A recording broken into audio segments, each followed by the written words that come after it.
মানে এইটাকে বলছে যে গোপন বৈঠক করা হয়েছে, এটা তো এত বড় মিথ্যাচার, এত বড় টুইস্ট। হ্যাঁ, আমরা একটু পিনাকি ভট্টাচার্য আপনার কাছে আসতে চাই বাংলাদেশের যে সমসাময়িক রাজনীতির যে পালাবদলগুলো চলছে সেই প্রসঙ্গে কথা বলতে। আমরা গতকালকের একটি খুবই আলোচিত এবং আলোড়িত একটি প্রসঙ্গ একটু সামনে আনতে চাই আপনার মাধ্যমে।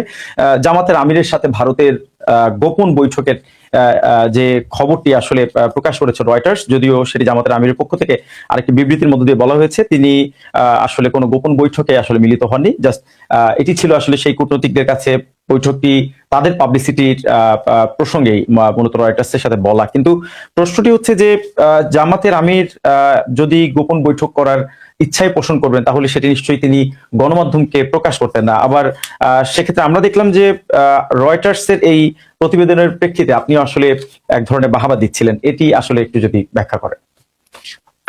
দেখেন, বাহবা দেওয়াটা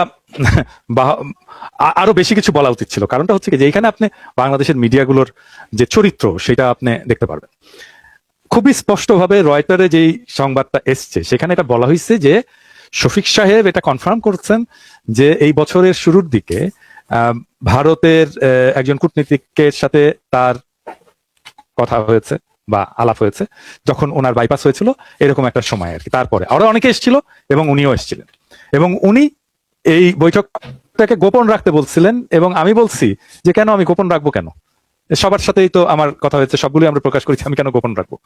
তো নিউজটা তো এইটুকুই, এর বেশি কিছু না, কিন্তু এইটুকুই। এবং এইটা হয়ে গেল যে জামাতের আমির গোপন বৈঠক করেছে। হ্যাঁ, মানে গোপন বৈঠক করে সেটি ফাঁস করে দিয়েছেন। জি, কতখানি মিথ্যাচার। মানে কূটনীতিক বলছিল যে এই বৈঠকের কথাটা গোপন রেখেন, এবং আমি বলতেছি আমাকে ধরেন ধরেন আজকে আপনার আর আমার সাথে কথা হচ্ছে, আপনি আসছেন আমার এখানে, এসে আপনি বললেন, মানে ঘটনাটা এরকম, আপনি আমার বাসায় আসছেন, বাসায় এসে আমার সাথে কথাবার্তা বলছেন, কথাবার্তা করে বললেন যে দাদা আমি যে আসছিলাম এটা কিন্তু বললেন না কাউকে। তখন আমি বললাম যে কেন ভাই বলবো না কেন, আরো অনেকেই তো আসে, আরো অনেকে এসছে, সবার কথাই বলছি, আপনার কথা কেন বলবো না? তো স্পষ্ট থাকা, পরিষ্কার থাকা উচিত। আমি একজন পাবলিক ফিগার, আমার কাছে আসছেন আপনি, আমি কেন এটা গোপন রাখবো? এই কথাই তো বলছে, মানে পত্রিকায় রয়টার্স এটাই আসছে। তো মানে এইটাকে বলছে যে গোপন বৈঠক করা হয়েছে, এটা তো এত বড় মিথ্যাচার, এত বড় টুইস্ট। এইটা তো মানে কি আর বলবো, কি আর বলবো।